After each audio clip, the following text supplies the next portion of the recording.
Top quality और consistent performance के लिए सिर्फ सिल्वर पंप नाम याद रखना। રાજ્યના વાતાવરણની કરી લઈએ તો રાજ્યમાં હાલ ભારે વરસાદની શક્યતા નહીવત છે અને આગામી એક સપ્તાહ સુધી રાજ્યમાં માત્ર છૂટાછવાયા વરસાદી ઝાપટા પડશે। હવામાન વિભાગે હાલ રાજ્યમાં ભારે વરસાદની શક્યતાઓને નકારી છે અને સામાન્ય વરસાદની આગાહી કરી છે। રાજ્યમાં હાલ અપર એર સર્ક્યુલેશન સિસ્ટમ સક્રિય હોવાથી કેટલાક વિસ્તારમાં યલો એલર્ટ આપવામાં આવ્યું। આગામી 24 કલાક માટે ઉત્તર ગુજરાતના જિલ્લાઓમાં વરસાદની શક્યતાઓ દેખાઈ છે, જેમાં સાબરકાંઠા, બનાસકાંઠા અને અરવલ્લીનો સમાવેશ થાય છે, જ્યારે અમદાવાદમાં હળવાથી મધ્યમ વરસાદનું અનુમાન છે।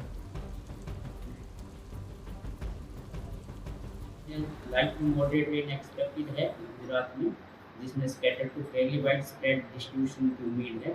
और डे 1 में येलो अलर्ट रखा गया है नॉर्थ गुजरात रीजन के लिए, जिसमें साबरकांठा, अरावली और महीसागर डिस्ट्रिक्ट्स हैं। और अगर कोस्टल की बात करें तो डे 1 में 15 से 20 किलोमीटर नॉट रखी गई है, means both north Gujarat coast और साउथ गुजरात कोस्ट के लिए। और डे 2 से डे 5 तक जो नॉर्थ गुजरात कोस्ट है उसमें 40 से 50 kilometre gusting to 60 kilometre wind की स्पीड दी गई है, जो मछुआरों के लिए वार्निंग दी गई उसमें।